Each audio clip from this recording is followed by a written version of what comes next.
Listo, ya está grabando. Y bueno, muchísimas gracias a todos los que se unieron el día de hoy. Estamos muy emocionados por esta conferencia. El peso de las palabras, anécdotas de un médico desde su formación hasta su actual momento laboral en dar noticias. Por el doctor Carlos Alberto Moreno Treviño. En el 2004 se graduó de médico cirujano y partero en la Facultad de Medicina de la Universidad Autónoma de Nuevo León. Completó su residencia en medicina familiar en la Unidad de Medicina Familiar 47 de San Luis Potosí, del 2006 al 2009. Actualmente es profesor titular de la especialidad en medicina familiar en el IMSS, en la unidad en la UMF 26, aval universitario de la UDEM y fecha profesor de cátedra de medicina familiar en la Escuela de Medicina del TEC. Desde el 2019 pues hasta ahorita. Entonces es un honor tenerlo aquí, doctor. Bienvenido. Ok, muchas gracias. Pues primero que nada, agradeciendo a todos ustedes por la invitación. Me da gusto estar aquí compartiendo un ratito de conocimiento, de anécdotas. Como vieron, a veces dicen que de donde vienes es de donde traes así como que el aprendizaje y pues yo vengo de muchos lados, ¿no? Y aún de universidades en las que no cursé como tal algún curso, les aprendía cosas. Y creo que esa es la parte que le nutre a uno mucho, ¿no? El tratar de absorber de todos ellos algo y luego tratar de compartirlo, porque si no lo reservamos aquello que aprendimos, pues se pierde, ¿no? Y en cambio, el tratar de transmitir conocimiento, esa trascendencia que puedas tener de pasar una frase o algún conocimiento a alguien, al final es lo que te permite, pues dicen, vivir eternamente, ¿no? Es una manera de trascender. Y creo que esa es una parte muy importante de nosotros como médicos y una de las funciones que debemos de tener, el trascender a través del conocimiento, a través de compartir. Muy bien. Pues entonces voy a empezar a compartirles la pantalla sin más demora para comenzar a dar esta plática que les preparé, en el cual pues al principio cuando me comentaban de qué nombre le poníamos, ¿no? A la plática y dije yo, porque era, ¿qué finalidad tiene? Y mucho tenía que ver como que las cosas que decimos y el peso que les damos o cómo los compartimos. Y entonces tenía esta cierta inquietud yo de que les dije, ¿cómo podré transmitirles un mensaje, pero que no quede como el clásico de Los Simpson donde, oh, miren, un viejito nos va a dar una plática y todos se sientan alrededor del viejito, alrededor del limón, ¿no? Y decían, no, sentía que tenía que tener también, aparte de lo empírico que pudiera tener esto, tendría que tener algo de conocimiento. Así que hice una mezcolanza, estilo Frankenstein en la plática, para poder darle un sustento un poquito más mejorado de lo que era la plática que me habían invitado a dar. Entonces, muchas gracias a todos los que están aquí con nosotros en este sábado. Espero que ya se hayan encafetado lo suficiente, que se hayan echado un almuercito rico y pues vamos a comenzar con la plática. Entonces, primero comienzo con esta frase de Como Divi, que dice, la palabra es todo, corta y despelleja, o sea, como si fuera, ya saben, una espada, eh, algo muy filoso, ¿no? Dice, modela, modula, perturba, enloquece, que viene sonando mucho como si fuera pase de visita, ¿no? De médico de pregrado, porque tanto aprendes como que cuando te salen malas cosas que te puede resultar un poquito chocante o enloquecedor. Dice, cura o mata de golpe. Y eso lo sabemos cuando nos llegan a decir alguna noticia o alguna situación personal, cómo puede llegar a afectarte tanto. Amplifica o rebaja, como son los regaños o las felicitaciones, que también son muy válidas, ¿verdad? Y que cuando lo hacen, uno se enriquece, ¿no? Es como si subieras de nivel, si mejorara tu percepción en ese momento de la realidad. Excita o calma las almas. Y en este caso es cuando tenemos que decir las palabras indicadas en el momento indicado. Entonces quise abrir con esta frase porque cuando la leí dije, bueno, como que resume bastante bien todo. Y no es de las clásicas frases que a veces se topa uno en todos los posts de Facebook de Paulo Coelho, pero pues se me hizo bastante interesante, ¿no? Al final, como dicen en Indiana Jones, que le dice su papá a él al final de la última cruzada, le dice que la pluma es más poderosa que la espada, ¿no? Porque las palabras pesan más a veces que las armas. Entonces, pues lo primero que empecé a pensar es que dije, bueno, ¿cuánto pesan nuestras palabras, no? ¿Qué, qué podría, qué tiene de significancia? ¿Cómo se podría medir? ¿Cómo los puedo dar, empezar una explicación, verdad?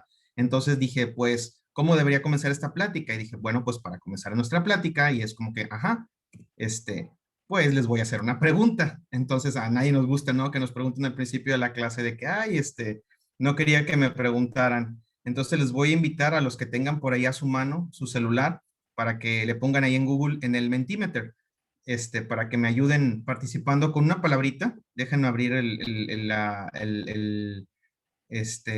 Mentimeter para poder que me acompañen y me ayuden con esto, porque sí, sí va a ser básico para poder hacer más enriquecedor que me compartan una palabra. Entonces, lo primero, ahí está la clavecita, ese 54049628 en Mentimeter, donde quiero que me anoten en esta primera pregunta una palabra que les anime, que traten de definir en una palabra algo que cuando le dicen esto me anima. Por ejemplo, si alguien dice helado, ¿no? O nieve, o no sé cómo le llamen en su ciudad, ¿verdad? Esta cosa fría, sabor dulce que nos ponen en conos, eso me anima, ¿no? ¿Por qué? Porque pienso en el helado y digo, ay, qué rico, eso me anima, ¿no? O fútbol, libros, o mamá. Entonces, esa parte nieve, dale, así se les dice también. Sueños, los sueños, está bien el béisbol, sí, buenísimo. La casa, estar en casa, sí, claro, aliviana un chorro, estar en casa anima, ¿no? Este, la compañía, los elotes, perfecto. Si son esquites, ¿verdad? Si son en vasos, si son completos, si son asados, ¿verdad? ¿Qué otra cosa veo por aquí que pone? Los amigos, claro, los amigos son básicos para animarnos, ¿no? La familia, importante, dada la definición que quieran de familia, no solamente lo consanguíneo, como lo vemos en medicina familiar, sino aquellos que puedan formar un grupo de apoyo. La música, por supuesto, ¿verdad? Y para eso tienes tus playlists, perfecto, ¿no? La playlist de cuando quieres estar alegre y cosas por el estilo. El café, no, por supuesto. Nuestra bebida por excelencia. El éxito, por supuesto. Cuando te salen las cosas bien, nos alegra muchísimo. Entonces, el dormir, sí, que luego nos falla, ¿verdad? Pero el día que dormimos, que despertamos tarde, es buenísimo, ¿verdad? ¿Qué más pueden? El dar gracias, pues sí. El agradecer las cosas que tenemos también es una palabra que te anima, o sea, o que nos den las gracias por las cosas que hacemos. Las mascotas, por supuesto, perritos, gatitos, dependiendo, o hasta hamsters, o no sé qué otros tipos de mascotas tengan, pero todo es esa otro tipo de alegría, ¿no? Porque se deben a uno y ellos son felices de estar ahí. Entonces sí, las mascotas. Muy bien, eso es padre, ¿no? El encontrar en una palabra algo que me haga feliz. Entonces, eso está súper sencillo, porque dices tú, ¿qué me hace feliz? Y pues a lo mejor para algunos es las colecciones, los videojuegos, el Android, el cine, Marvel, DC, el Snyder Cut, lo que ustedes quieran. Pero la situación o lo complejo es lo otro, una palabra que me entristezca, ¿sí? Entonces, ¿qué palabra cuando yo escucho me causa tristeza? Yo creo que una palabra que a lo mejor no sé cómo nos hemos encontrado en estos tiempos o qué tanto la hayamos digerido, pero hoy en día hasta la muerte, los exámenes, uy, sí, por supuesto, cuando eres estudiante, el pase de visita, ese también ha de ser muy buena, ¿no? Eh, ¿Qué otra cosa podrá ser? Mm, quizá el COVID. A lo mejor habrá gente que, que tenga esta situación de que por el COVID les haya causado tal grado de estrés que ahorita les cause mucha ansiedad, les entristezca porque se les frustraron planes, se les frustraron cosas, pero pues no sabemos, ¿verdad? La cuarentena, la incertidumbre, la enfermedad, los parciales, y eso que todavía no llegamos al final, ¿eh? La soledad, sí, suele pesar. La injusticia, por supuesto. ¿Qué más ponen por aquí? Las pérdidas, por supuesto, y no nada más las pérdidas personales, cada quien define pérdidas de diferente punto de vista. Puede ser desde algo material y no tiene nada de malo que te duela que se te perdió algo, es un regalo que tenía, un llavero que me habían regalado y que para mí era algo especial. O sea, cada quien le damos el paso que necesitamos y no tiene por qué significar más para unos que para otros. Entonces, pues sí, aquí acompañaron algunas de las palabras que más comúnmente nos provocan algún grado de tristeza, ¿sí?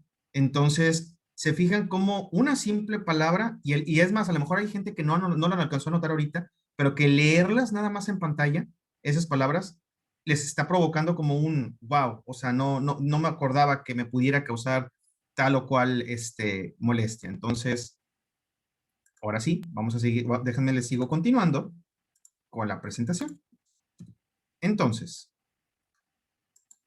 gracias a los que participaron y a los que no, yo sé que a veces no tenemos el celular a la mano o aquí están viendo. Lo que me puse a hacer es agarré mi báscula, una basculita que tengo para pesar comida, y dije, pues vamos a pesar cuánto pesan las palabras. Entonces anoté en un papelito, se ve así bien de donde lo arranqué, es más, ni limpié la mesa. Y dije, bueno, ¿cuánto pesan las palabras? Y pues dice, pues nada. Dije, pues no, no pesan nada. O sea, ¿cuál es el problema de decirle algo a alguien? Ni pesan, ni te deberían de pesar. Mira, está demostrado científicamente. O sea, por aquellos que digan, no, doctor, es que yo necesito cuantificado, no cualificado. ¿Cuánto pesan las palabras, doctor? Bueno, no pesa nada. Dije, ya ven, papas. Ya acabé la plática. Muchas gracias por haberme acompañado. Muchas gracias, SEMIS. Entonces ya se acabó la plática. Pues no, porque luego dije, ¿o será que debería hacer otra prueba como se debe hacer en el método científico? Entonces hice esto y pesé algunos de mis libros y dije, ay, pues, Mother of God, como dicen por ahí, ¿no? Por Taborlin el Grande. Este, pesaban algo y solo eran algunos de mis libros, o sea, solo eran un libro de Harry Potter, un libro del Nombre del Viento, porque como quiera no han acabado la saga, pero bueno, un libro del Señor de los Anillos, pero no incluía al Hobbit ni ningún otro de los apéndices, ni cuentos, ni nada por el estilo. Y ya aumentó exageradamente el peso que le ponían. Y ni siquiera era una parte de la biblioteca que tengo, que no la he leído toda, pero pues tengo un montón de libros, ¿no? Porque libros. Entonces dije, bueno, entonces, ¿cuánto pesan las palabras? Realmente ¿cómo lo podría medir? ¿Cómo los podría explicar? ¿En qué los podría dividir?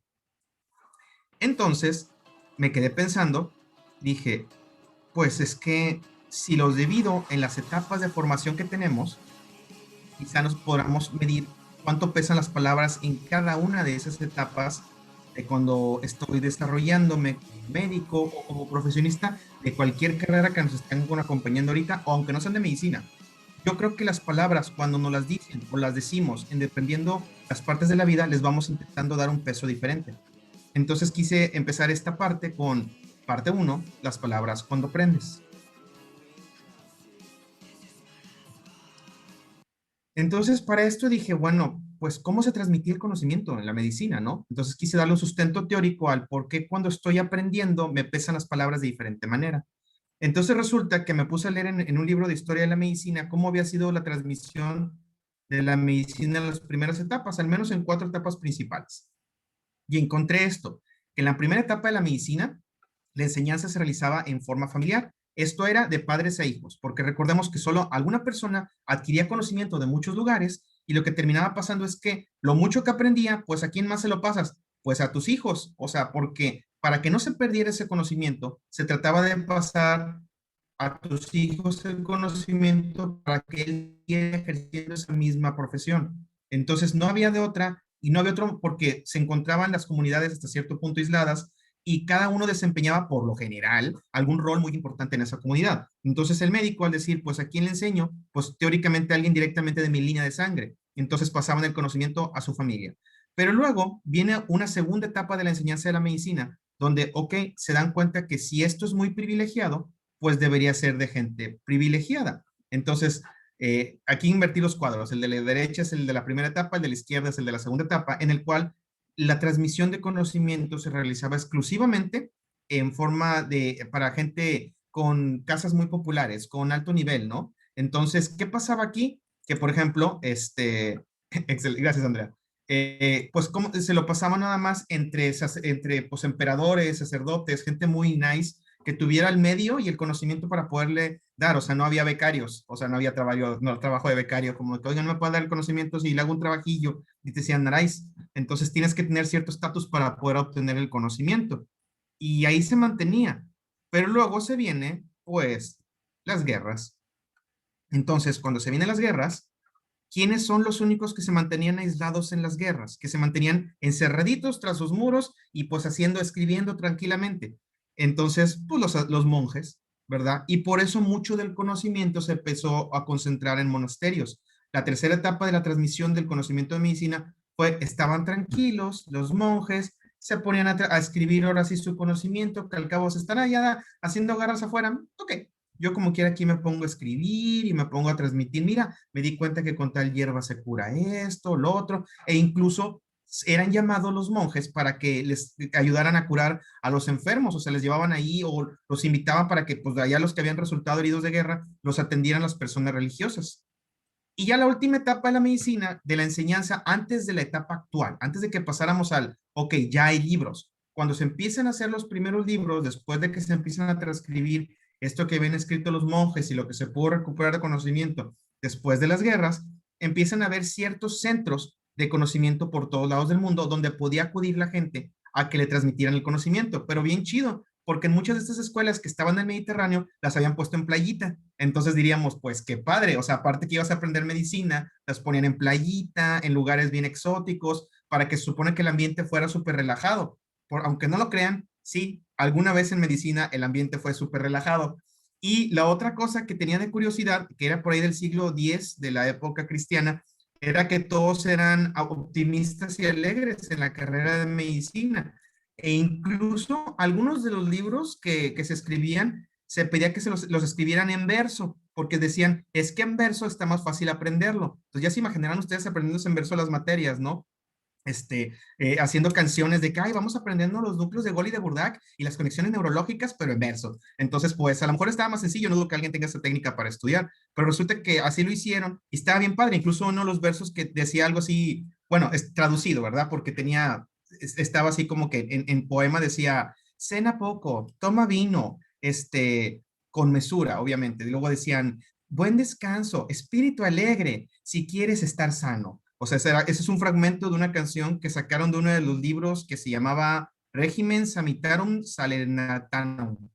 Entonces, que hablaba sobre estilos de vida saludables, lo cual debe de resonarle a mis alumnos en la cabeza porque estamos viendo diabetes y hipertensión y es lo primero que hay que cambiar en los pacientes. Y fíjese de qué siglo estamos hablando, del siglo X de nuestra época. Entonces, así se pasaba. Y en este momento, algunos de ustedes están diciendo, doctor, pero si todo era tan alegre, ¿qué pasó? ¿Por qué fue que se volvió todo tan tenso y tan difícil? Pues porque obviamente las épocas van cambiando. Obviamente empieza a haber una exigencia mayor de la sociedad para este personaje que es el médico. Empieza a haber situaciones donde el conocimiento, como empieza a acrecentarse tanto, la capacidad de cualquier persona para aprender medicina se vuelve difícil porque se requieren ciertos requerimientos. Se requiere conocimiento, se requiere actitudes, se requiere habilidades, se requiere ciertas maneras de nosotros poder sobrellevar la tensión que es atender una vida humana. Entonces, cuando termina pasando esto, muchos de nuestros maestros, a la hora que se están formando, empiezan a crear ciertas barreras de comunicación, empiezan a tener ciertos cambios en la manera de tratar al alumnado para poder someterlo a una presión a la cual ellos saben que en el futuro puede incrementarse por la carga de trabajo, por la especialidad que tengan o por el ambiente que se esté viviendo, como en el caso, como les mencionaba, de las guerras que después se vivieron, en las cuales para poder estar en campo de batalla se requería tener pues los nervios de cero y para poder sobrellevar las crisis sociales que se estaban viviendo se tenía que tener cierto aguante. Entonces, con esto es, ok, doctor, entonces por eso pasamos de estar todos happy y hacer todo en verso a algunos maestros que son súper serios. Y encontré estas dos, que es una parte bíblica y otra parte que no es bíblica, en donde cual decía, enseña a un hijo el camino que debe seguir y cuando sea viejo no se apartará de él. Es decir, muchos de los maestros que tenemos nosotros de la vieja guardia, si le quieren llamar, o de los más respetables, tienen estas enseñanzas que son cuadradas y difíciles, pero porque muchos de ellos creen en el de que si lo guío de esta manera súper estricta, él va a tener esta manera estricta de llevar su vida y probablemente él se va a mantener en ese camino recto, ¿sí? Y por segunda parte tenemos esta otra frase que dice, los niños serán bien criados si los padres fueron bien educados. Entonces, pues bueno, algunas de estas enseñanzas pueden ser súper estrictas de los papás, pero, o de los maestros, pero pues al final es porque ellos creen que esa es la manera correcta. Y con eso llegamos a la primer parte o a mi primera anécdota, porque después van a decir, doctor, pero su plática se llamaba anécdotas, o sea, ¿qué tiene que ver? Bueno, es que me gusta sustentar con teoría y luego lo que les voy a dar de práctica. Y todo se remonta a mi sexto año de medicina. Les voy a aplicar mi primera anécdota. Estaba en sexto año y estábamos llevando la materia de infectología, entonces rotábamos por el piso de infectología, pacientes con VIH, tuberculosis, etcétera. Y cuando llegamos al laboratorio, nos topamos al doctor y nos sienta todos en una mesa y nos dice algo así como de, a ver, quiero que estén todos sentados y todos, muy bien. Y nos preguntó, ¿qué traes de material para trabajar con los pacientes? Estamos hablando del año 2003, o sea, no había COVID, nada de esto. Y pues todos sacamos nuestro esteto, nuestro esfigmomanómetro, uno que otro, oftalmoscopio y otoscopio, los novedosos o los que tenían. Y el doctor, muy bien. Y nos dice, dime las partes de tu estetoscopio. Como que nos quedamos, perdón. Dijo, sí, dime las partes de tu estetoscopio. Y bueno, yo aquí se las pongo, pero pues muchos no sabíamos, ¿no? Entonces traíamos todos nuestro esteto, algunos así los que podían, traían su Littmann, la mayoría traemos nuestro Well Chalin o peor tantito, Patito Plus, de los que te regalaban en algún laboratorio, y nos patinamos y nos dijimos, no, pues no, no tengo. Dijo, bueno, dime las partes de tu oftalmoscopio. Desármalo aquí, así como si fuera un arma, y luego lo vuelves a armar y me dices qué partes son. Y pues lo mismo, decíamos, no, no, no sé qué decirle, doctor. Dijo, muy interesante. ¿Y qué otro material traes? No, pues trae alguien cubrebocas y en aquel entonces no era común que trajéramos. Y dijimos, no, dijo, ¿y con quién creen que vas a tratar? Y lo todos, no, pues con pacientes con VIH. Dijo, ¿y te da miedo que te transmitan algo? Y lo no, pues sí, dijo, pues no, porque el que le puede transmitir al paciente eres tú, no él. Y fíjense, estamos hablando del 2003. Dijo, ¿y tú no traes cubrebocas? O sea, no te importa el paciente. Y lo, pues todos estábamos viéndonos con cara de susto de que qué está pasando, ¿no? Total que el profesor nos dice, ¿y qué traes colgado? No, pues que un Well Chalin, un Well Chalin, un Littmann. Dice el doctor, ¿y de qué trabaja tu papá? No, pues chofer. Dijo, ajá, ¿cuántas vueltas se tuvo que haber dado para poderte comprar tu esteto? Y empezamos a sentir todos un escalofrío en la espalda, de que no, pues, ¿a cuánto cuesta la vuelta? No, pues que el banderazo era 12 pesos. ¿Y como cuántas vueltas se tuvo que haber aventado? Y luego, pues, hacías cuentas y esto, si me costó 3,000 pesos, pues eran 10 días de 300 pesos, ¿no? Dijo, ajá, o sea que tú traes un esteto que tu papá se tuvo que aventar 10 días de trabajo sin contar comida, ni gasolina, ni lo que les dan en tu casa, para que trajeras eso colgado y tú ni siquiera sabes que traes colgado. Entonces sentíamos raro porque sentíamos como una agresión. Y decíamos, es que ¿con qué derecho? ¿No? Y decía, no. Dijo, ¿con qué derecho tú cargas algo que no le das la importancia que tus padres le dieron? Dijo, porque ellos confían en que tú estás aquí aprendiendo medicina. Y tú te cuelgas algo y lo presumes. Dijo, y sin ni siquiera saber cómo se llaman sus partes. Ya ni te pregunto cuánto pesa. Y me acuerdo mucho porque nos dijo, ¿cuánto pesa tu esteto? Y el peso de las palabras. Entonces nos patinamos, peor tantito, dijo, ¿y cuánto crees que le costó ese estuche? Y todos, pues lo compró usado. Ajá, ¿y cuánto crees que le compró usado? 1,000 pesos, ¿los tres tú? Dijo, no, pues no. Dijo, entonces, ¿le das importancia a lo que te compraron? Y como que nos quedamos así, dijo, no, ¿verdad? Dijo, no sabes. Dijo, entonces, ¿cómo esperas que tu papá te valora a ti y quieres que te den el valor si ni siquiera tú le das valor a lo que te están dando? Entonces, él hablaba de cosas físicas, pero también lo podías traducir en conocimiento, en lo que nos estaban compartiendo en ese momento. Y me acuerdo que peor tantito nos empezó a preguntar, y con esto voy a tratar de irme un poco más rápido, nos empezó a preguntar, ok, háblame de tuberculosis. Y dijimos, no, pues no estudié la clase. Y nos dijo el maestro, no estudiaste la clase. Ok, dijo, ¿alguien trae un temario? Y le pasaron un temario de medicina, donde venían todas las materias de los 6 años. Y dijo, ok, primer año, anatomía, háblame de la anatomía del pulmón. Y luego, primer año, embriología, ¿cómo se forman los pulmones? Primer año, bioquímica, dime cómo se hace el intercambio del oxígeno en los pulmones. Primer año, y empezó a aventarse así cada año, muchachos. Segundo año, fisiología. Segundo año, neurología. ¿Cuáles son los nervios autónomos de que están ahí en el pulmón? Tercer año, farmacología. Peor tantito con los antituberculosos. O sea, cuarto año, medicina interna, neumología. Háblame de neumología. Quinto año, medicina interna 2. Y ahí se lamentó, llegamos al sexto, ya traíamos la autoestima de este tamaño, y dijo, ¿y no estudiaste en la clase? Dijo, entonces, ¿qué estudiaste 6 años? Dijo, porque estás en sexto año y estás a punto de irte a Cruz del Orza, es una plaza de servicio social. Dijo, entonces, ¿qué estás haciendo aquí? ¿O qué viniste a aprender? ¿Cuántas ventanas tiene el hospital? Entonces ya se imaginan, entre que no sabíamos cuánto pesaba el esteto y cuáles eran sus partes, y que, no tenía, y que en ese momento nos pescó en curva, porque dijo, ¿qué estudiaste 6 años? Dijo, o sea, ¿te mandó tu papá aquí a qué? No, pues olvídense. Me acuerdo que entre compañeros que se sintieron indignados y que es que no venimos para esto y es que necesitamos que nos eduquen, ¿verdad? Y decía él, pues ya te educaron 5 años y yo no te educo, pues ¿qué pasó en los otros 5, no? Y salimos y yo me acuerdo que pues se me quedó así como que el trauma. Pasó el tiempo, y estoy hablándoles con palabras bonitas. No nos habló así con palabras bonitas el doctor. Me lo topo una Navidad. Yo había ido a presentar mi, ¿por qué no?, tercera oportunidad de medicina interna. Y me dice, ¿qué haces aquí? Y le dije, ay Dios, me va a regañar, ¿no? Porque pues ahí reprobadote el otro, ¿no? Y le dije, no, pues vine a presentar otra vez medicina interna. Ok, pues ojalá y te vaya muy bien porque es básica la materia. Y yo dije, ay, qué amable está el doctor. Y dijo, sí, dijo, ¿sabes por qué soy así con ustedes? Y yo, no. Dijo, porque no quiero que nadie me los haga sentir mal. Dijo, es una vida muy difícil la del médico, como para que venga cualquier persona que no sabe los sacrificios que hacen y te barra y te diga cosas.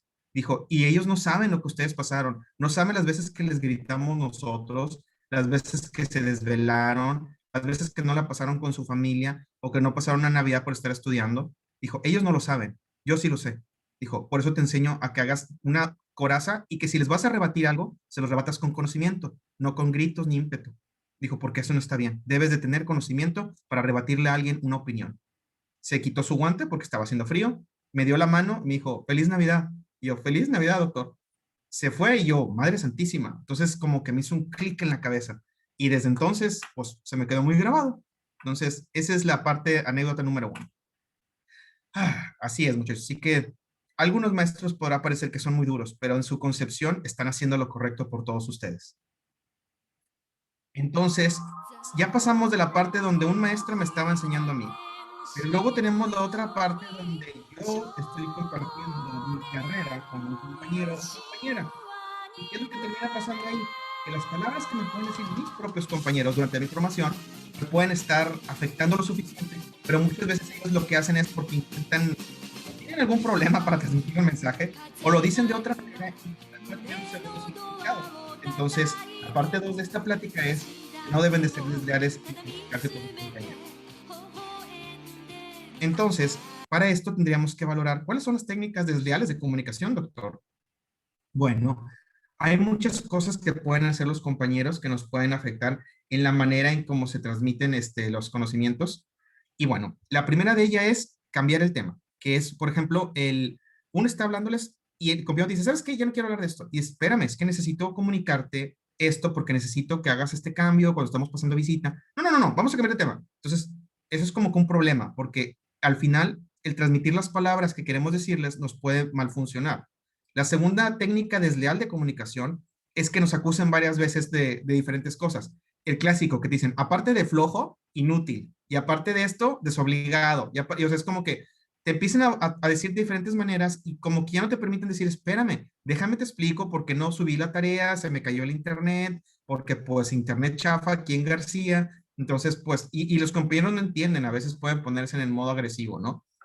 El tercero es la jactancia, que es decir, esta es la quinta vez que te digo lo mismo. Entonces, a lo mejor ellos no saben que pues uno cuando se pone nervioso te olvidan las cosas y aunque sea la quinta vez que te repiten las cosas, pues no puedes saber si realmente cómo dominar alguna cosa. Entonces, hay gente que utiliza esa técnica desleal de comunicación.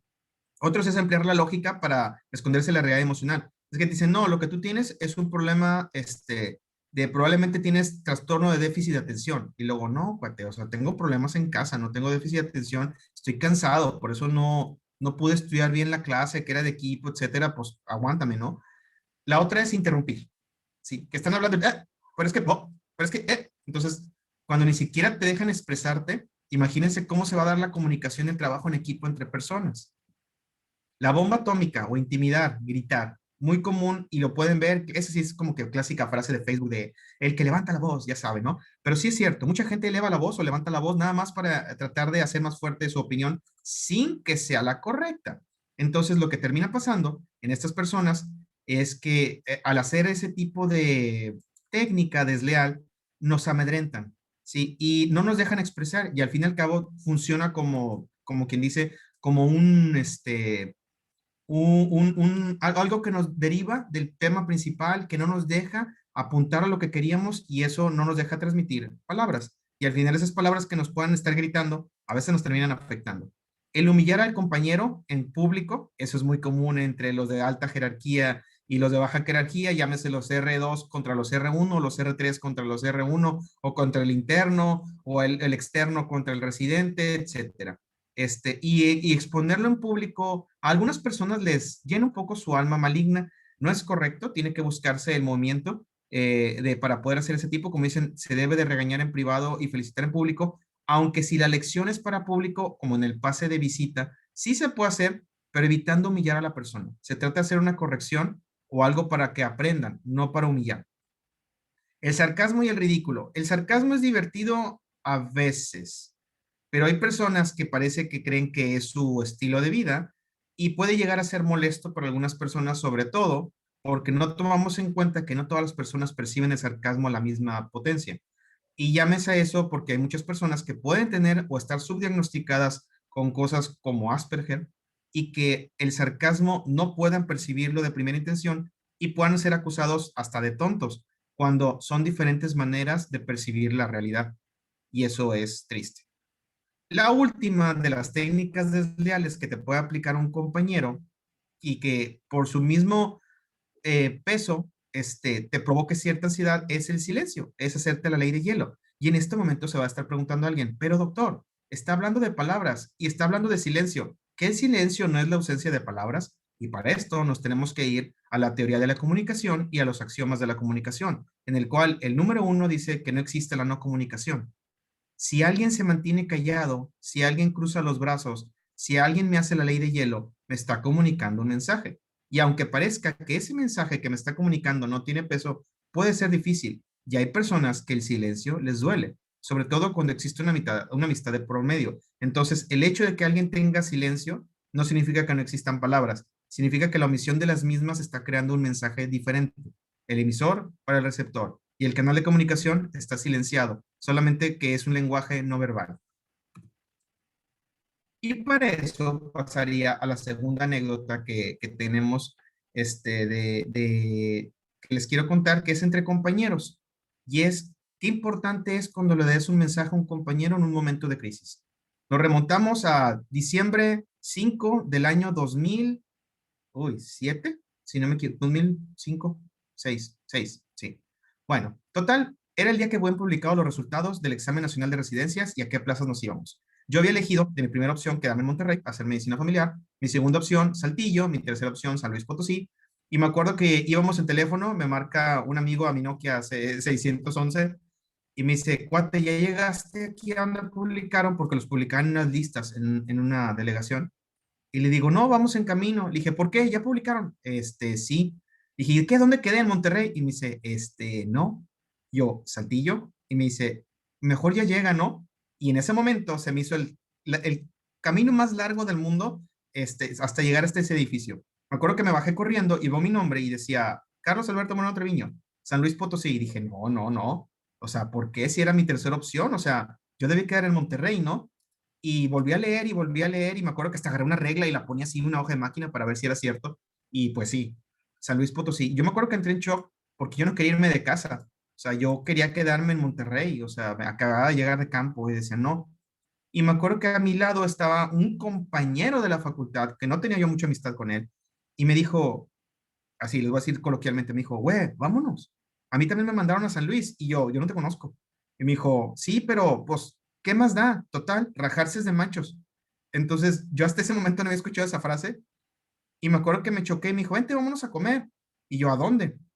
Y nos fuimos al Josefinos, que está ahí enfrente de la Plaza de la Purísima. Y es el Josefinos más caro que he pasado porque pagué el menú y no comí nada, porque tenía un nudo en el estómago. No quería comer, estaba en shock, decía, es que no me quiero ir a San Luis, no me quiero ir a San Luis.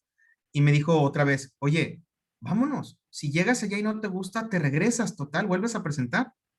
Y yo decía, ¿por qué puede estar tan tranquilo alguien? O sea, ¿cómo no puede estar nervioso de alejarse de su casa, de su familia?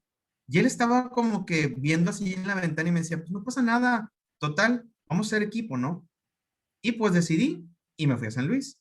Y resulta que en San Luis, pues conocí mucha gente, hice una nueva vida, conocí muchos amigos, amigas, este, de todo, ¿no? Conocí a Moff y cosas por el estilo en San Luis.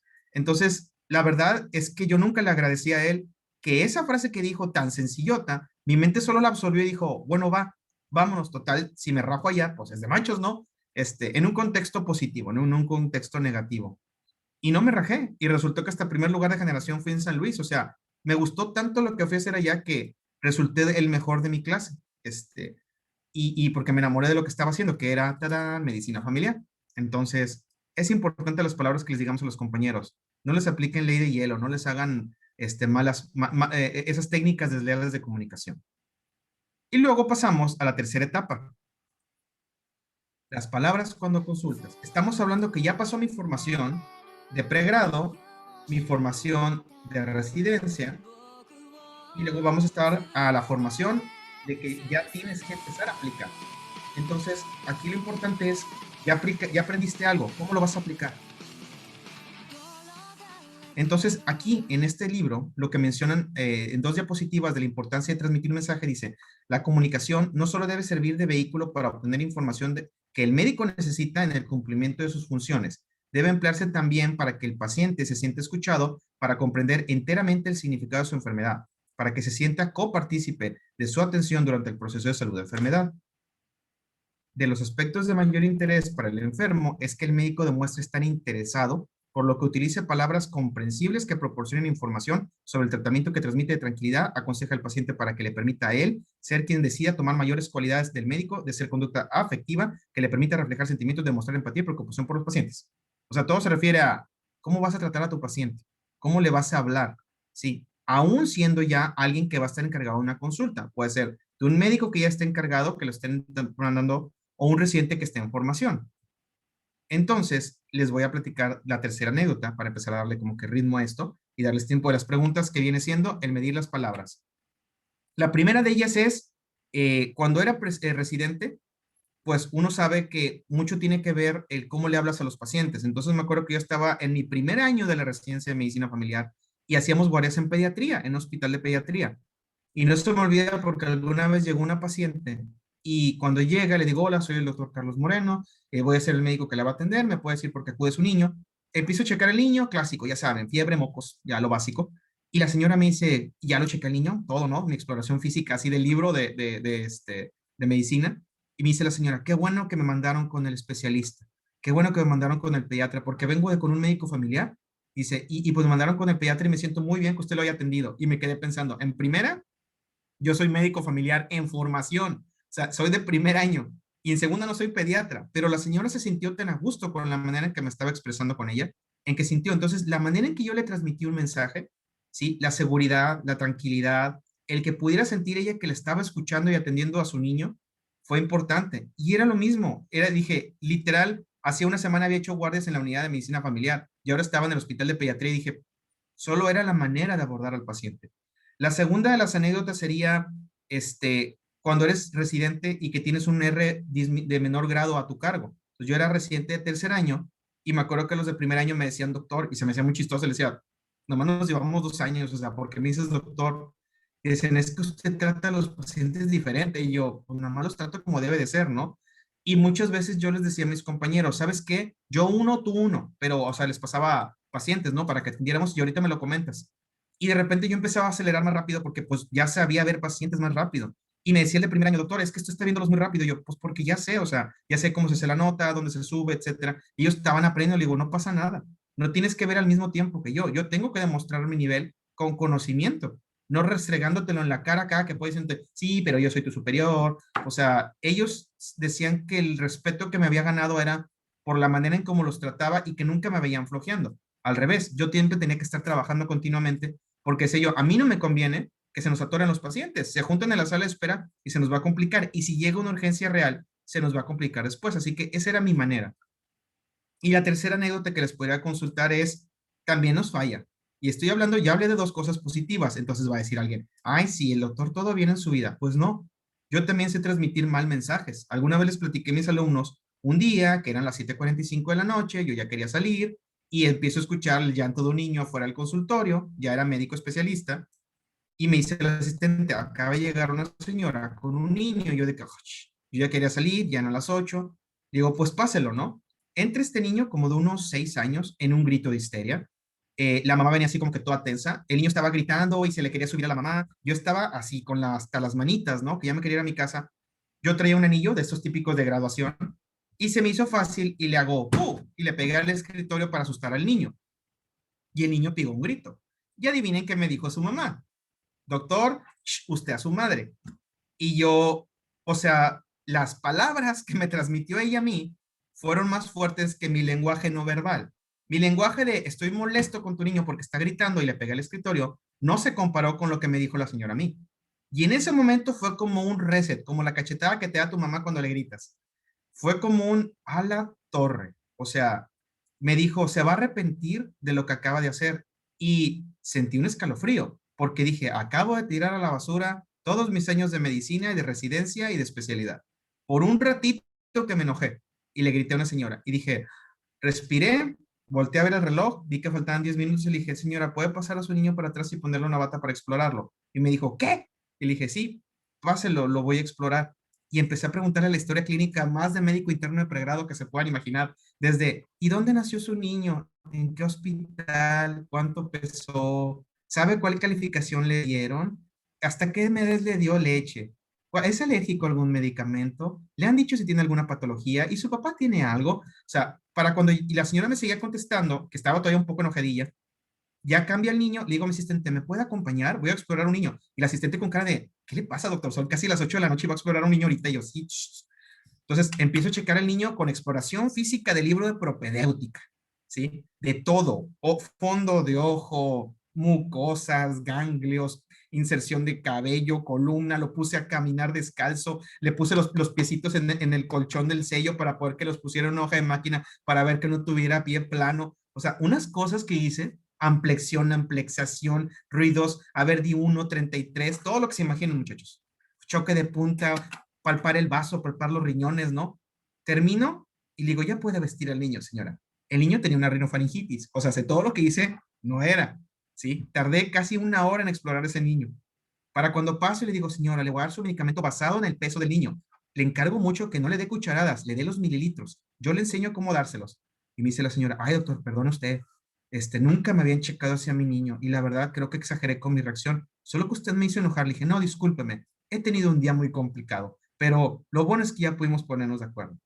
Se fue la señora y de rato llega mi jefe, el jefe de consulta y me dice, güey, ¿qué le dijiste? Y yo, ¿por qué? Le dije, ¿por qué? ¿Me fue a poner queja? Me dijo, no, dijo que nunca nadie la había tratado así en el IMSS y te fue a poner una felicitación. O sea, pasé del doctor, usted a su mamá, a lo felicito. Entonces, eso me gané. Salí a las 9 de la noche ese día de consulta, pero te resetea la cabeza. Entonces, tengan cuidado con lo que hacen, incluso con lo no verbal, y pues aprendan para que no tengan que atravesar eso. Luego pasamos a cuando me vuelvo profesor, entonces pasamos a las palabras cuando enseñas, es decir, cómo transmite un mensaje y cómo lo va a captar mi alumno. Ahí voy a tratar de darle Turbo Plus. ¿Qué pasa? Que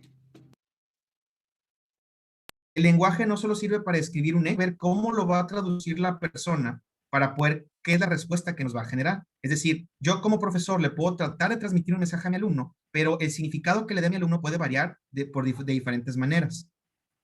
Entonces aquí, por ejemplo, nos dice la doctora Ábalos, el significado cobra peso en la medida que la palabra como representación del lenguaje es utilizada en circunstancias particulares, únicas y de manera determinada, como expresión de un pensamiento lógico. Su aplicación demostrará que el significado ha sido entendido. Es decir, si yo transmito un conocimiento a la hora que aplico un examen o a la hora que le pregunto a mi alumno, si no logran recapitular lo que yo les dije, analizar y aplicar esa información, probablemente no la comprendieron.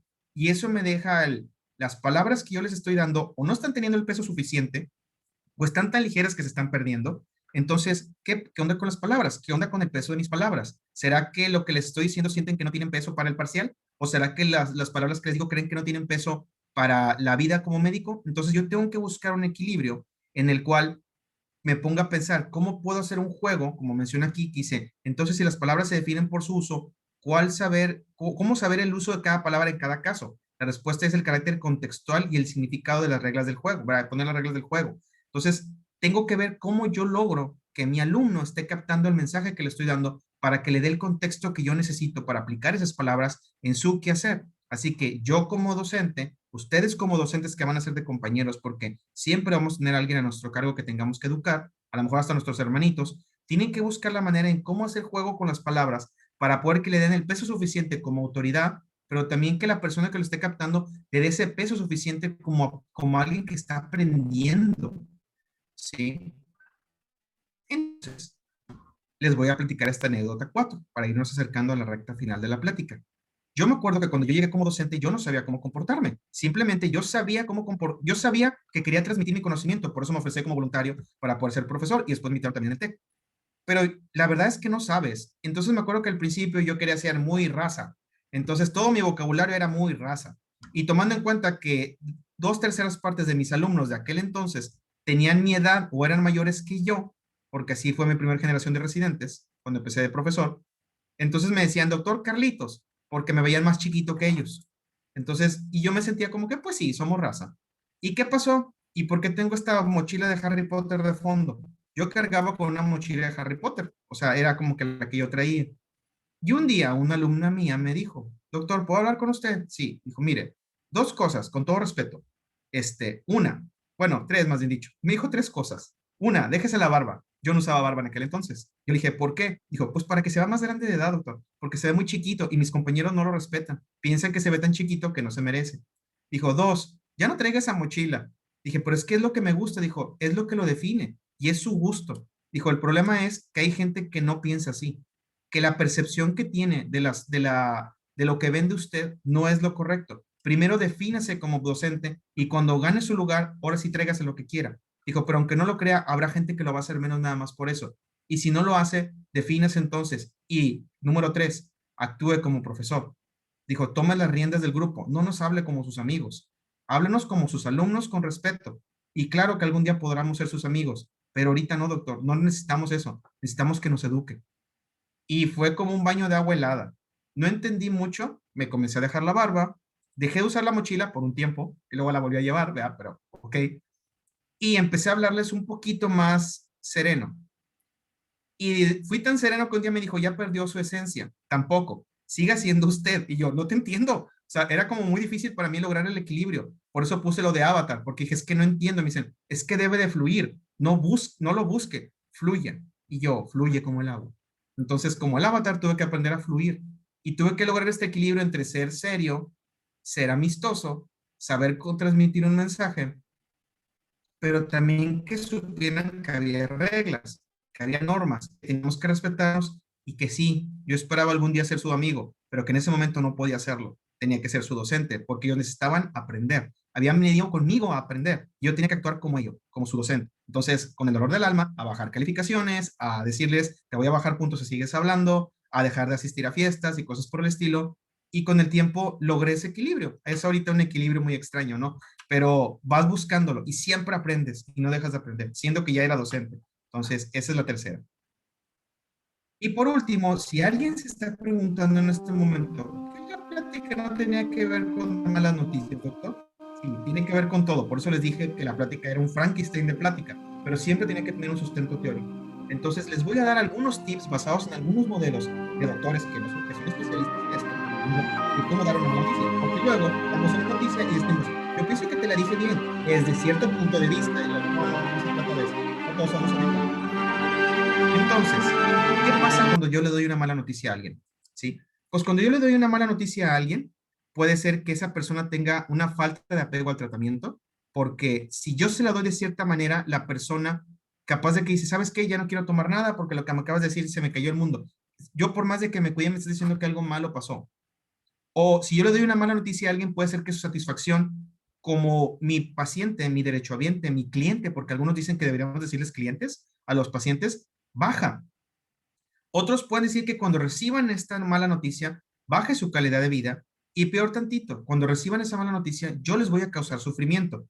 Y cuando nos ponemos a pensar que nuestra formación como médicos solo queremos curar, el provocar sufrimiento a raíz de una noticia que damos, como que va en contra de lo que normalmente nosotros nos habíamos formado, que nosotros queremos curar o no. Nadie quiere causar dolor. Entonces, el decir tú, ¿cómo que le causé dolor a alguien por haberle dado una noticia? Pues sí, entonces te puede causar un choque. Dicen en este libro que hay factores que favorecen o dificultan la comunicación al momento de dar malas noticias y se dividían en factores del paciente, de su familia y del médico, ¿sí? Entonces, ¿qué pasa con el paciente? ¿Qué pasa con la familia? ¿Qué pasa con el médico? Bueno, aquí, por ejemplo, de la familia. ¿Qué pasa cuando tú le vas a dar una mala noticia a la familia? ¿Cuáles son los miedos que puede tener esta familia? Uno, obviamente, si le vas a dar una noticia de que es algo difícil, tienen miedo a perder ese ser querido. o tenemos miedo, más bien dicho, tenemos miedo a verlo sufrir, a que cuando le digan tal diagnóstico y que tiene que llevar ciertos cuidados, no los lleve de manera correcta. A que por estar con ese diagnóstico, como decirle a alguien, tienes COVID y te voy a hospitalizar, no voy a poder estar cerca tuyo, ¿sí? A que si tenían algo que tenían que decirle, ya no se lo pudieran decir. A que si esa persona era el sostén de esa familia, ya no van a poder sostenerse. A qué vamos a hacer sin esa persona. O decirle, es que si le muestro que me dio miedo lo que me dijeron, lo voy a hacer sufrir, entonces mejor no le muestro que tengo miedo, ¿sí? Precisamente al decir, es que cómo te voy a cuidar si tengo otras cosas que hacer. Todo eso puede ser parte de lo que se ha observado que una persona, una familia puede sufrir cuando se le da una mala noticia a su familiar. Otras cosas es que puede sentir el paciente. Cuando yo le doy una mala noticia, es que el paciente sepa que a pesar de, por ejemplo, tienes un cáncer, que sea para siempre, que no haya posibilidad alguna de tratárselo, que no puedan controlarla porque sea algo que no haya manera de controlarlo, ¿sí? Que el paciente, a causa de lo que va a tener, pierde el control de su cuerpo, que viene siendo, o sea, pónganse a pensar ustedes, si tanto batallaste durante tu vida, en tu formación de niño, para adquirir el control de tus esfínteres y que te digan que ya no vas a poder controlarlos, que no vas a poder comer por tu propio medio, que te van a tener que estar alimentando, cambiando pañal, bañándote en cama. Imagínese el grado de impacto que puede tener para alguien, ¿sí? Que tú le causes un dolor a tus seres queridos cuando tú dices, yo no quiero ser una carga, ¿sí? A la soledad, ¿qué va a pasar si lo que tengo me hace que tengan que tenerme aislado? ¿Sí? Hacer una pesadez para alguien. A no saber ni siquiera por el desconocimiento de la enfermedad. Obviamente dejarles deudas a las personas, a que no sepan cómo van a pagarte el sepelio y a dejarles alguna otra situación.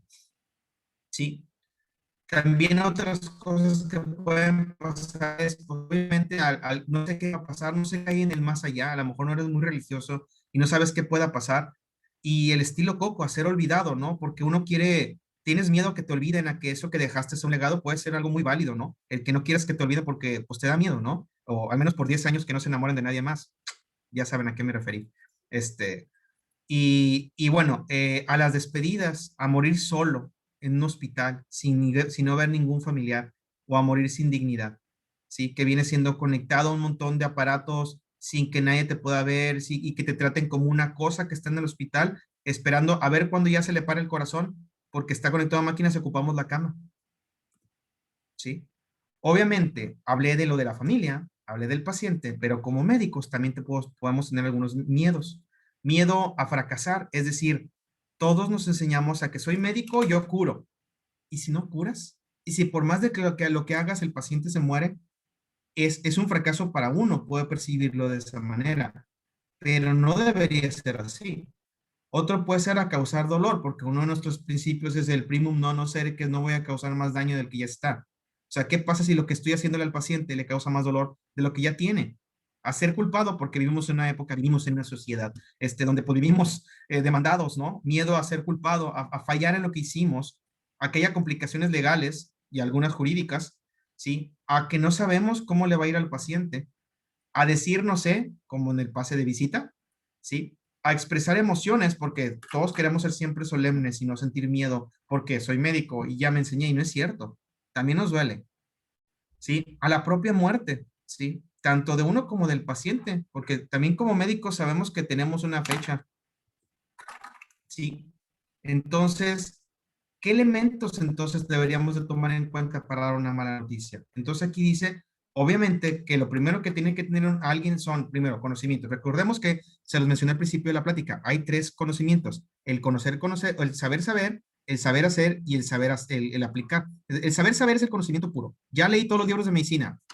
Ok, ¿y ahora cómo lo vas a aplicar? Ese es el saber hacer, ¿sí? Ese es bueno, aplícalo, explora al paciente, dale el medicamento que ocupa, dale la terapia que ocupa, dile cuál sería el mejor químico, etcétera.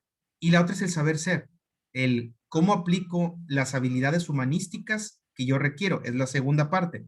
Y dentro de las habilidades humanísticas que deberemos de tener, el saber ser, se recomienda, son recomendaciones, muchachos, todos estos son tips, ¿sí? El identificar las etapas de duelo, que ya saben, son las etapas, ¿verdad? Que ya son muy conocidas, el de ira, miedo, ansiedad, aceptación, etcétera. Otro dice las 7 emociones que se experimentan en la pérdida de la salud, que suenan igualito que las etapas del duelo. que es la culpa, el miedo y la angustia, la impotencia, frustración, rabia, tristeza, soledad. Porque dicen que si logramos identificar, podemos saber en qué etapa del duelo se encuentra la persona y saber más o menos cómo va a reaccionar ante la noticia, ¿sí? Reconocer los miedos de los seres humanos, es decir, sabemos, tenemos que tener cierto corazoncito, empatía, no simpatía, empatía por el paciente. Aprender a reconocer el contagio emocional y a desapegarse de las emociones dolorosas. Es decir, si el paciente se pone a llorar, puede ser que nos sintamos con ganas de llorar, pero tenemos que aprender a desapegarse para que ese momento nosotros seamos esa fortaleza que tenga ese paciente que le estamos dando esa noticia o ese familiar. ¿Ok? El comunicar malas noticias de manera considerada, es decir, saber estar serios, tranquilos en un entorno, ¿sí? Y que si nos va a tocar acompañar a la persona cuando se le dé la mala noticia, saber acompañar a los enfermos y a sus familiares, incluso hasta la muerte, al final será la anécdota que les platique, y despedirse con respeto del paciente y sus familias. Es decir, cuando hemos terminado nuestra función como médicos, pues saber cómo decir al paciente, pues bueno, estoy para servirles, mi más sentido pésame, etcétera. Aquí nos vamos a mantener, ¿verdad? Entonces, es importante todo eso. Estos son todos tips. Este es un protocolo en el cual aquí les empiezo a mencionar algunos de los tips también que pueden utilizar para cuando van a dar una mala noticia. Entonces, por ejemplo, lo primero que se menciona o que recomienda este autor es, primero que nada, preparar el entorno. ¿Dónde vamos a dar una mala noticia? Hay cuartos, o hay que buscar la manera para que no esté pasando mucha gente. Si vamos a transmitir en nuestro consultorio, es un lugar que debe ser tranquilo, óptimo, que no debe tener muchos distractores, ¿sí? Y si estamos en un pasillo de hospital, buscar que no haya mucha gente pasando, que no vaya a haber por allá musiquita o algo, si vamos a saber que vamos a transmitir una mala noticia. Sí. La segunda etapa es buscar, obviamente, algo, hasta para cuando vas a dar una plática tienes que saber a qué población le vas a hablar. Tienes que tratar de investigar qué tanto sabe el paciente, qué tanto sabía de su enfermedad, sabía usted que cómo se encontraba su paciente con la enfermedad, sabe cuáles son las probables complicaciones, qué tanto conocimiento médico puede tener, ¿sí? Y pues si vemos las características socioculturales de la persona, saber más o menos cómo puede tomar la muerte, porque sabemos que dependiendo de la cultura hay unos que lo toman con alegría y unos que lo tomamos con mucha tristeza. Y buscar sobre todo los contenidos emocionales, y aquí como que dice el lenguaje verbal y no verbal, cómo nos vamos a poner de pie, la manera en cómo vamos a tener nuestras manos. Recuerden tratar siempre de no cruzar los brazos cuando estemos dando una mala noticia. Se habla de que tienen que tener las manos y tratar de que cuando se esté tratando de hablar, hacer movimientos tranquilos con las manos y con las palmas abiertas, tratando de mostrar tranquilidad y paz para la persona, ¿sí? Abrazos y eso no se recomienda, pero sí cuando se esté dando un mensaje, mirar fijamente a la persona. Si son de las personas que batallan para voltear a ver a alguna persona a los ojos, vean aquí al frente, al punto de donde se juntan las cejas, pueden voltear a ver ahí a la persona para que no, si batallan en ver a los ojos, está así. Hoy usamos cubrebocas por la pandemia, pero cuando no lo usamos, tenemos que tratar de buscar siempre la manera de estar con una cara tranquila, sobre todo cuando tenemos brackets, porque parece que nos queremos reír de todo. Entonces sí buscar la manera como que pasarse la lengua por los brackets para poder que no nos dé las ganas de querer sonreír, porque si no el paciente lo puede tomar a mal, ¿sí? Y les digo, y tratar de no tener alguna pose demasiado floja, porque el paciente puede sentir que nos está dando menos importancia a la noticia que le estamos dando, ¿sí? También saber como que qué tanto quiere saber el paciente, es importante preguntar, que si quiere saber del estado, si quiere que le demos alguna otra cosa, alguna duda o comentario que tenga el paciente, ¿sí? Y sobre todo, en la cuarta etapa dice que el paciente tiene derecho a saber. Recordemos en los principios de bioética que el paciente tiene derecho a estar informado, tiene derecho a saber qué tratamiento se le va a dar y si acepta o no el tratamiento, aunque nos resulte medio extraño, porque luego queremos dar siempre lo mejor, pero resulta que hay pacientes que te pueden decir que ya no quieren seguir, que no quieren seguir en el encarnizamiento, y si uno explica y el paciente aún así no acepta, no te firma el consentimiento, hay que saber los límites que tenemos, sobre todo por ondas legales. Sí. Aquí, por ejemplo, también hablamos de esto, que es saber responder que si cuando damos una mala noticia, la persona explota en llanto o entra en aceptación o ansiedad, tenemos que responder como que guardar un silencio por algún momento y volver a insistir de que lo comprendemos, gusta usted que le mencione, darle un pequeño espacio a la persona para que desahogue de lo que está sintiendo, ¿sí? Y continuar como quiera con nuestra labor médica de saber si hay dudas o preguntas para cerrar bien ese ciclo, ¿verdad? Obviamente por eso es la parte número 6, que es vamos a escuchar qué nos dice la persona, vamos a tratar de reducir incertidumbre tratando de contestar lo más que podamos, siempre y cuando no abusemos de lo que no conozcamos, sobre el tratamiento o el futuro que tiene esa persona, ¿sí? Y de lo que tiene. Aquí parece como que nada más estuviera hablando sobre muerte. También puede ser desde dar una noticia de que alguien tiene, usted tiene diabetes, usted tiene hipertensión. O sea, todo eso puede causar en la persona cierta ansiedad. Así que también, para que no piensen que exclusivamente estoy hablando de cómo dar la muerte a alguien, no. Esto estamos hablando de cómo dar una mala noticia, simple y sencillamente, ¿sí? Este es otro modelo, el de Rabo McPhee, que hablaba del ABCDE, que si se fijan, repiten algunas cosas, como es, ¿qué le voy a decir al paciente? Pues yo el diagnóstico que le voy a dar, lo veo en el expediente, conozco algunas cosas, déjale, doy una repasadita, que al cabo todos tenemos celular hoy en día, para que cuando vaya con él y me pregunte sobre vida, tratamiento, cuáles son las opciones que hay, yo sepa qué contestarle, ¿sí? Para poder que no me pesquen en curo. Por eso espera que la persona que la vaya a dar esté con cierta preparación. Igual, buscar el entorno, tratar de comunicarse con las palabras indicadas para el estilo, para el nivel de la persona, tanto cultural como socioeconómico, tratar de ver cómo va a reaccionar la persona para saber si le contestamos, si le decimos ocupa algo más, gusta que le acerque a alguien, quiere que le hable de trabajo social, quiere que la comunique con, o sea, con algún servicio de apoyo emocional, quiere que le hable al padre, o sea, cosas que nosotros podamos estar en nuestras manos para poder que el paciente se sienta más tranquilo. ¿Verdad? Y decirle, es normal lo que usted siente, no se sienta mal. Ay, es que doctor, me siento mal, no se preocupe, es normal. O sea, validar y no decirle, ay, ya señora. O sea, nada que ver, o sea, pues ya sabía que se iba a morir. No debemos de actuar de esa manera. ¿Ok? Este es el modelo de Gómez Sancho, es otro modelo latino, en el cual junta todos los pasos y se repiten lo mismo, que estemos seguros de lo que le vamos a decir, buscar un lugar tranquilo, el paciente que le tengamos que informar, dice que no hay una fórmula exacta, o sea, él refiere que son algunos pasos que se pueden seguir, más no hay una fórmula, no hay una forma, ¿verdad? Escuchar al paciente, averiguar qué sabe, qué quiere saber, qué condiciones está para saber, si el paciente está en negación, no ponernos a discutir. Acuérdense, como les he mencionado, hay que rodar con las opiniones del paciente, ¿sí? No quitarle la esperanza. Ese me gustó mucho, ese último paso.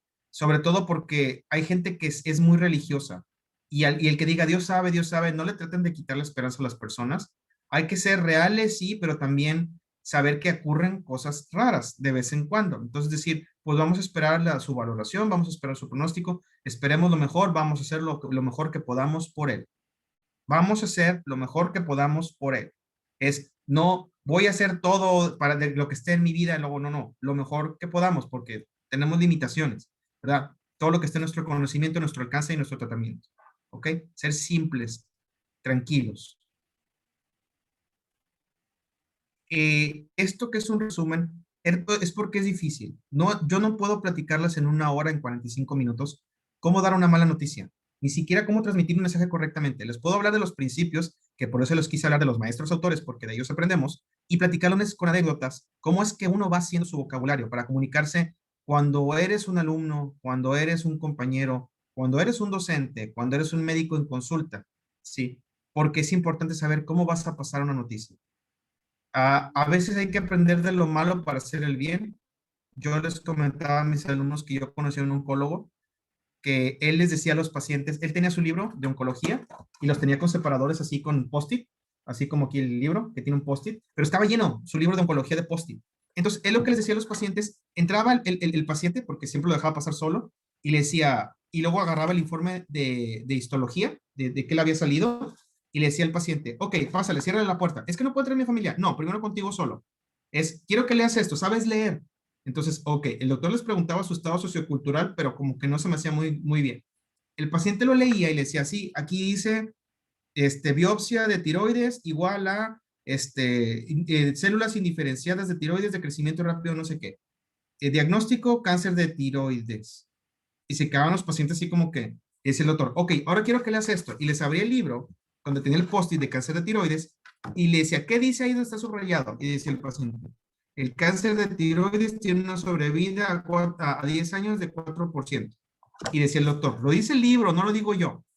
Entonces, era una manera muy peculiar de que el doctor no quería asumir la responsabilidad de decirle a alguna persona cuánto iba a ser su sobrevida. Yo decía, bueno, no está mal, pero era muy frío. Entonces yo dije, no, como que debe haber un equilibrio entre ese conocimiento que el doctor le está tratando de mostrar a lo que le intenta expresar. Y luego le decía al paciente, ¿quiere que le diga a su familia que tiene cáncer, sí o no? Y aunque no lo crean, me tocó ver casos que les decía, no, no les diga, no quiero que ellos carguen con eso. Yo les decía, bueno, si ese es el derecho del paciente, pero yo no sé qué tan factible era porque luego los pacientes salían como que todos mareados, ¿no? O entraban a familiares y les decía, todo bien, aquí el paciente dice que está todo bien. Y yo decía, no es cierto, o sea, no deberían de prepararse, o sea, entonces era un equilibrio, hay que aprender a hacer. Luego me tocó otro caso diferente. Cuando roté, estuve una vez con un geriatra haciendo guardias en urgencias y me acuerdo mucho que era un adulto mayor, le habíamos puesto sus catéter, el paciente ya estaba muy delicado y en eso solo venía con su hija, que era la que lo cuidaba, pero la hija, al saber que el señor estaba complicado, se va y por intentar buscar a sus hermanos que no le contestaban. Entonces, en ese momento me dice el geriatra, ¿sabes que el paciente va a fallecer? Y yo, ¿por qué, hijo? Porque ya viste el electro y así como que el electro ya estaba presentando ondas muy, muy espaciadas y dijo, ¿sabes qué? Agárrale la mano. Y yo dije, ¿what? O sea, pues yo era un alumno, un residente, ¿no? Dijo, agárrale la mano al paciente. Y él se paró de un lado de la cama, yo me paré del otro lado y pues yo le agarré la mano al viejito y el doctor empezó así como que a hacer una mini oración, pero muy chiquita, no sonaba nada ni cristiano ni católico, algo así como de, a Dios te encomendamos a esta persona para que se vaya a tus manos, amén. Y yo, pues amén. Y pues de ratito falleció el paciente, ¿no? Y ya fallece y pues bueno, empezar los trámites y que tomar el electro y todo. Llega la hija como a la hora y pues ya sale el doctor y me dice, ven. Y el doctor empieza a decirle, quiero comunicarle que hace un minuto, yo decía, no hace un minuto, pero dijo, poquito antes de que usted llegara, pues su papá empezó a presentar complicaciones y pues ya falleció y pues la familia se va para abajo, empieza a llorar, ay, no puede ser, yo me había ido. Y le dice el doctor, nada más quiero que le sepa una cosa, el doctor que tiene aquí al lado, en todo momento sostuvo la mano de su papá, no lo dejó estar solo y le decía que él estaba con él. Entonces la señora me volteó a ver y yo dije, ay madre, o sea, dije, pues sí, cierto, ¿no? Dijo, muchas gracias, dijo, por haber estado con él cuando yo no estuve. Yo sentí muy raro, porque dije, yo sentía raro como médico teniendo que agarrar la mano a un paciente que sabía que estaba falleciendo. Y dijo la señora, muchas gracias, porque no. Entonces, cada que iba llegando un familiar del señor, les decía, el doctor se quedó con él no estuvo solo. Y yo dije, ok, y me dice, muchas gracias, doctor. Y yo, muchas gracias, doctor. Ya se no, doctor. Y yo, o sea, empezaron a convertir el duelo que traían en un, ya se no, doctor. Y yo, sí, ya, gracias. Chayotes, que es lo que nos daban en el hospital. No, doctor, ahorita le traemos unos tacos. Y yo, no, no, no me tiene que traer nada. Entonces sentía muy raro porque la familia empezó a convertir el duelo que estaban viviendo en algo positivo porque decían, él no estuvo solo, estaba con ellos. Y yo les decía, es que el doctor también les dio una oración y decía, no, no, doctor, usted estuvo con él. Entonces, vean las dos anécdotas de cómo comunicar, cómo acompañar y cómo estar. Y yo aprendí mucho de eso. Aprendí el cómo alguien podía dar una mala noticia, estar con alguien acompañando, no siempre podemos, pero busquen la manera, el entorno de tener que dar. En mi vida personal, no quiero hablar de experiencias personales porque luego parece como que hablas de yo, aunque la plática era de anécdotas. He recibido noticias muy difíciles de diferentes médicos de diferentes especialidades, las cuales rara vez parecía que acataron la ética médica, aquella que nos enseñaron, y que incluso ese juramento médico que teníamos y que nos tocamos el corazón y que decimos, sí, voy a tratar a mis hermanos, mis compañeros como hermanos, y no parece, a menos de que tengan una mala relación en su familia, donde daban malas noticias de una manera muy tajante, de una manera de decir, ah, tú eres médico, sí, y sí sabes que tiene tal complicación. O sea, hablándote de manera despectiva por saber que tú eres médico de otra categoría y hablándote de una manera como si fueras tonto. Y decía yo, ¿por qué me hablan así? O sea, yo sé que tienes otra especialidad, qué bueno, solamente explícame cómo es. Compañeros que abusaron de la ética médica y de decir, pues sí, tengo el medicamento que ocupa tu familiar, pero te lo doy en un estacionamiento de un Starbucks. Y esto suena a novela de Televisa, pero no. En el Starbucks que está en Avenida Leones, me citó una vez un médico para darme un medicamento que ocupaba un familiar mío. Y abrió su cajuela y dijo, ahí está, agárralo de la cajuela, vamos adentro, me invitas a un Starbucks y ahí me pones el dinero. Y me cobró el dinero. Y yo decía, no puedo creerlo. Yo ocupaba el medicamento, no lo había en México, y yo no sabía, decía yo, ¿por qué estamos haciendo esto tan raro, no? Y eso no era muy ético. Después le quitaron su cédula al doctor, pero no fui yo. Lo que echaron en otra movida. Porque pues yo decía, yo seguía respetando el, pues no me gusta lo que estás haciendo, pero pues allá tú, ¿no? Entonces, he recibido noticias, me han dado noticias muy fuertes de fallecimientos de familiares y yo respeto mucho a los compañeros porque buscaron la manera de tranquilizarme, acompañarme, saber si yo ocupaba algo más y seguir atendiendo pacientes. Y alguna vez cuando fui estudiante y falleció un paciente mío, o sea, que era interno, y me puse a llorar en el pasillo y me dijo el pediatra, levántate, que tenemos 11 camas más que atender.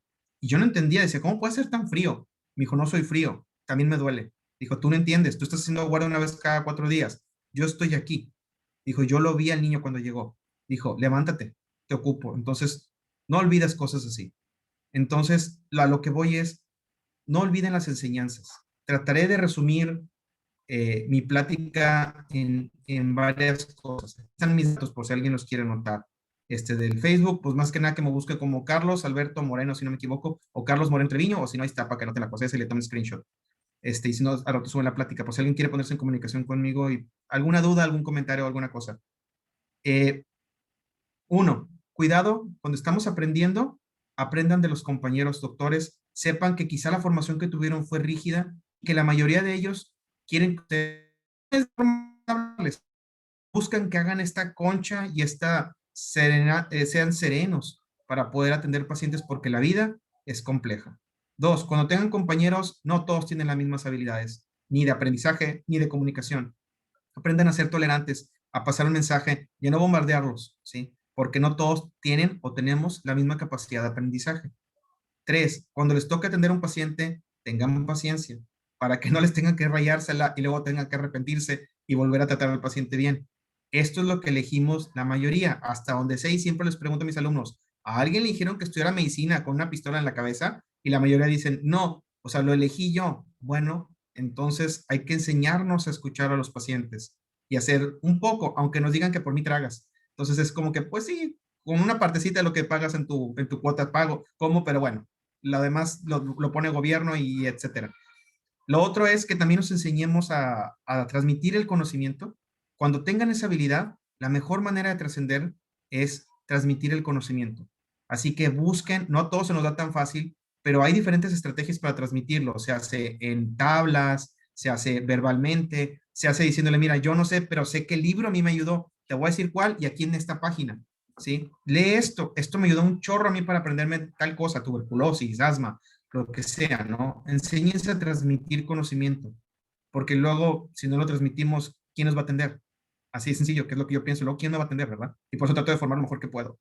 Y lo último es, aprendan de lo malo, pero para no repetirlo, sino para poder mejorarlo. Todos los compañeros, incluso ese oncólogo que les dije, pues es muy respetable para mí. Solo aprendí de él, su nivel de conocimiento yo nunca lo voy a alcanzar. Yo no me sé todos los mostazas nitrogenadas ni esas cosas. Él tiene otro nivel, tiene una carrera larguísima y había sacado muchos pacientes, pero lo que aprendí es, nada más que no me gusta cómo les habla a los pacientes, pero lo demás se lo aprendí y a los demás otras cosas les he aprendido. Así ustedes aprendan. Igual que de mí, o sea, es como que no, yo con los que tengo de alumnos les digo, apréndanme lo bueno, porque también tengo cosas que no son muy correctas, sean mejores que yo. Y cuando son mejores que yo, cuando alcanzan especialidades, jefaturas, direcciones, cuando los veo saliendo en la vida adelante, o hasta que algunos que dicen, pues es que dejé de estudiar medicina porque me los he llegado a topar, alguno que otro en la vida, y yo, qué bueno, a lo mejor hiciste tú lo correcto y yo no, pero está bien, o sea, qué bueno, aprende de lo bueno, aprendan a salir adelante, ¿sí? Y eso es lo que dejo. Ya sé que me pasé de los 45 minutos que me habían prestado, pero realmente luego se extiende uno y se siente muy a gusto platicando con personas. Entonces, por eso quería extenderme un poquito más. Entonces, muchas gracias. Ahora les voy a dejar que si alguien, porque sé que tengo que dejar un poquito de preguntas antes de robarles más tiempo de su comida, así que quisiera aquí a los moderadores que si alguien quiere alguna pregunta, comentario o duda, pues que me lo hagan saber ahorita antes de terminar nuestra plática. Pueden abrir sus micrófonos y ya nada más hablar. Dudas, preguntas, comentarios, chistes, memes. Todo quedó clarísimo. Wow. Mis Yo, palabras. doctor, A ver, dígame. yo quiero más otra anécdota. Sobre todo ahorita, y lo hemos hablado varios que ya vamos a entrar al MI5, como que tenemos, o sea, aún con toda la metodología y todos los pasos adecuados, como este nervio, ¿no? De primera vez, como afrontar, ¿no? Cosas tanto positivas como negativas indistinto, ¿no?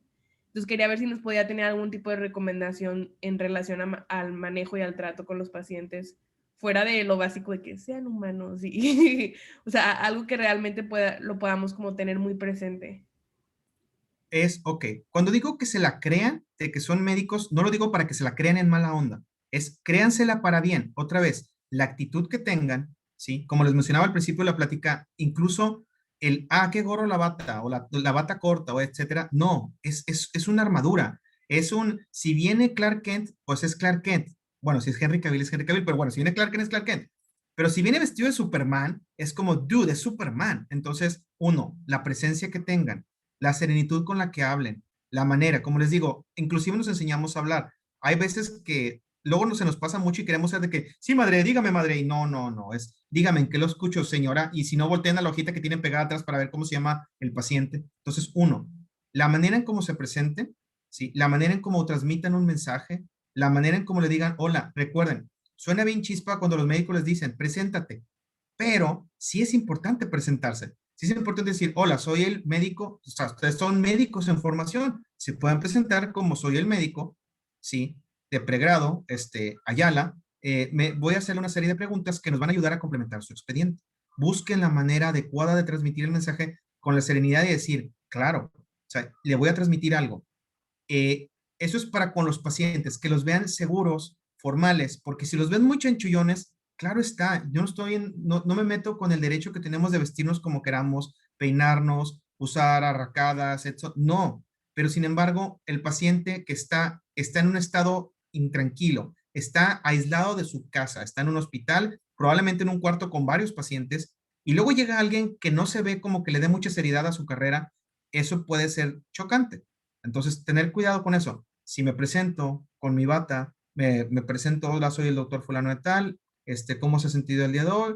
Estoy haciendo el pase de visita para antes de con mis compañeros, le voy a hacer una serie de preguntas, pipí, popó, ya comió, etcétera, o sea, como que, muy bien, me permite, le voy a tomar los signos vitales, quizá le molesta un poco su brazo, muchas gracias, etcétera. Entonces, en la medida que ellos vean esa serenidad, esa tranquilidad, transmiten ustedes muchísima, como esa aura de conocimiento. Entonces, por más chiquitos y chiquitas que se vean, les digo, yo era un internillo o un residente jovencillo sin barba, porque no usaba barba, y los pacientes decían, ay, qué bueno que me atendió el especialista, y yo, ¿cuál especialista? Pues tengo cara de niño, o sea, pero pues ellos sentían esa tranquilidad y emanabas esa, aunque yo la verdad era un mar de desconocimiento. Yo me acuerdo que yo tenía internos del TEC, justamente, tenía EMIs, yo venía de la UANL, y los semis eran pues eran EMI 5 y yo era EMI 6, o sea, bueno, MIP 6 en el HU, y de repente me decían, doctor, ¿le puedo comentar un caso? Y yo decía, madres, o sea, yo ni siquiera sabía qué era, pero la medida como decía, no sé, pero ahorita lo estudiamos entre los dos para que nos quede claro, ¿qué te parece? Entonces, pues bueno, eso es una parte importante, ¿no? El cómo transmitan. El pase de visita, ahora que entra en hospital, es complejo. Y hay doctores que son un poquito, pues, fuertes cómo los tratan. Y es normal que vayan a querer llorar la primera vez que no puedan presentar bien un caso, etcétera. Solo permítanse equivocarse. Permítanse decir que la regué y aprendan de la lección. De nada sirve que termine el pase de visita y que después de que digan, como dicen, lo que tienen que hacer es donde se raye el disco y digan, a ver, ¿en qué me equivoqué? O sea, ¿qué hice mal? Y si no les queda claro, pregúntenle a alguien de su confianza. ¿Tú qué crees que me pudo haber fallado? ¿Qué debería mejorar para la otra? No se aíslen, no a la primera que fallen quieran retirarse. Al revés, digan, ok, caí en esta pelea, pero la guerra no la he perdido. Voy a aprender a enseñarme a decir, ok, me falló preguntar a la otra diagnósticos diferenciales. Me falló, me preguntó el doctor el medicamento que sabía para qué servía y no servía. Ok, checar mecanismo de acción del medicamento. Me preguntó el doctor que si le había checado los pulsos. ¿Por qué los pulsos? ¿Por qué los pulsos son importantes para pacientes con coartación de la aorta? O sea, y luego lo aprendes y nunca se te va a olvidar en tu vida, porque vas a escuchar la voz del doctor gritándote, pero también te vas a acordar cómo peleaste contra eso. Y quizá en el siguiente pase y visita ya no esté el paciente. Quizá sí. Quizá te toque con el mismo doctor, quizá no. Pero la cosa es, busquen la manera de adquirir las herramientas para que se puedan defender, porque si no, no les va a servir esa regañada. Y probablemente la frustración de ese médico va a crecer. Claro, no todos son buenos, no estoy diciendo que todos los compañeros sean. Hay gente que se nutre del sufrimiento del alumno, ¿sí? Pero simplemente pero aquí lo que importa son ustedes y su formación. Por eso les digo, aprendan de lo malo. ¿De qué me dijo malo? Esto y esto y esto me falló. Pues lo estudio para la otra. Y para el siguiente paciente que me toque presentar, ya sé de manera paralela más o menos qué me pudieran preguntar, diagnósticos diferenciales, tratamientos, para qué sirve, por qué le pusieron tal cosa, por qué tiene indicada tal cosa y por qué me interesa que haya comido, ido al baño y hecho pipí popó. O sea, cosas por el estilo. Espero con eso haber respondido de manera breve pero certera la importancia. Sí, doctor. Y ahora pato naranjo. Ok, te escucho, Patricia. Mute, ¿le puedes quitar, Hilary? Ya te pedí ahí que te quites el unmute. Todos pueden. ¿Ahí A ya ver. me escuchó? Sí, ya me Sí, dejó. ya.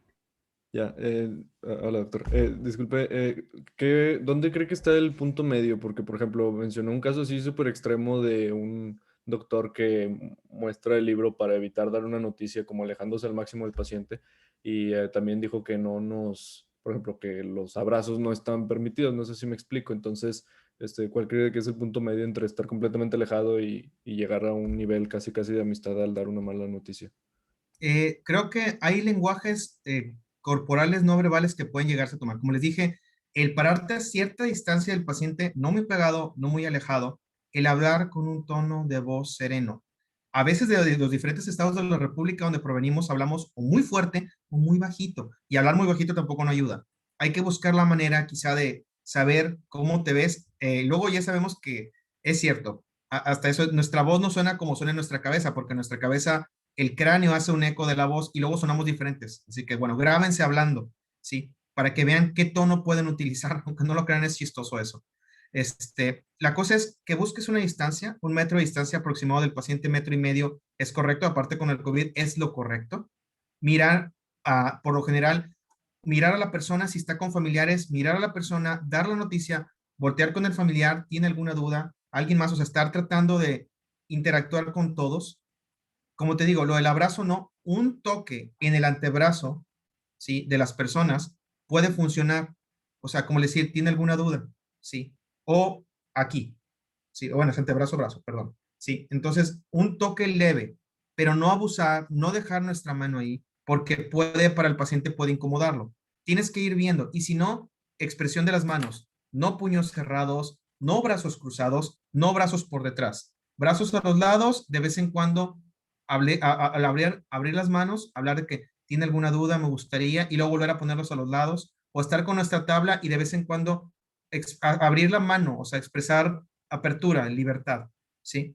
Porque si estamos con los puños tensos, el paciente también nos va a percibir y podemos saber en el fondo que la cosa no está bien, ¿sí? Pero el paciente si nos ve hablando en un tono tranquilo, es, es como que, señora, tiene tal diagnóstico, ¿sabe usted qué es eso? Le han explicado, sí, bueno. Y pueden decir, acorde al conocimiento o algunos libros menciona que tal, tal, tal. O sea, no se lo adjudiquen ustedes, es de acorde a lo estudiado, es esto. El tratamiento que se está aplicando actualmente está basado en esto, lo cual se trata de, no tiene que hablar muy científico, estabilizar, recuperar líquidos y buscar la progresión hacia la mejoría. Estamos haciendo lo mejor, o sea, es no muy cercano, no muy amiguis. Incluso en uno de los libros, y no quise, está anotado, pero no lo quise mencionar, decían que contar un chiste para romper el hielo, pero yo decía, dependiendo de la noticia. Porque yo decía, sí, es como que, ay, soy bien tonto, ¿verdad? Sí le dije que su familiar se murió, es como que, no, o sea, sí dije, esa no es la manera de romper el hielo. Decía que en ciertas noticias pudieras utilizar algo de humor antes de iniciar la entrevista para romper el hielo. Pero yo decía, mejor no se los menciono porque lo van a querer agarrar como regla y no, la verdad es que no. Este, es hablar en tono tranquilo, con una distancia prudente, con buscar la manera de expresar, ¿sí? El no estar cerrado, el mantener una posición neutra, ¿sí? Con respeto, dirigiendo la mirada, no voltear al suelo, no voltear al techo, ¿sí? Tratar de estar para el paciente. Si allá afuera se está riendo alguien y escuchas algo gracioso, tratar de enfocarse y decir no te ríes, no te ríes, no te ríes, porque si no es una falta de respeto para el paciente. Y aunque tengamos cubrebocas y nada más nos están viendo esto, hay veces que somos muy expresivos con la mirada.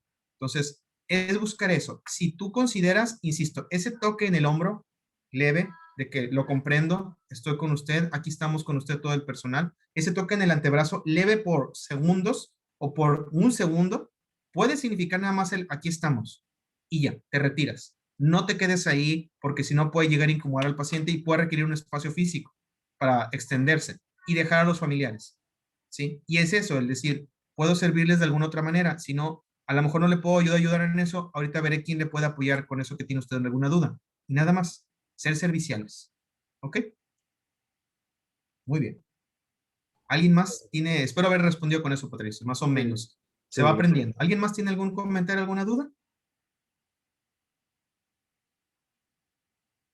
Bueno, al parecer, por ahora no. Pero ahí están, nuevamente, cuando suban la plática, etcétera, y que se quede mi correo, pueden contactarme y en la medida de lo posible trataremos por ahí de acompañarles y de responder sus dudas y de apoyarles, para eso estamos, ¿verdad? Muchísimas gracias, doctor, por su tiempo y a todos por haber asistido. Yo creo que todos nos vamos, sí, de muchos corazones, muy contentos con esta conferencia. En lo personal me llevo muchísimo, un corazoncito. Pero como quiera subimos todo esto a YouTube y les compartimos a todos la liga. Y nuevamente muchísimas gracias, doctor. Ya está. Ok, cuídense mucho todos, estamos para servirles. Y lo mejor para todos en su aprendizaje y en su vida profesional y de estudiantes. Muchas gracias, doctor. Gracias, Muchas gracias, doctor. Muchas gracias, doctor.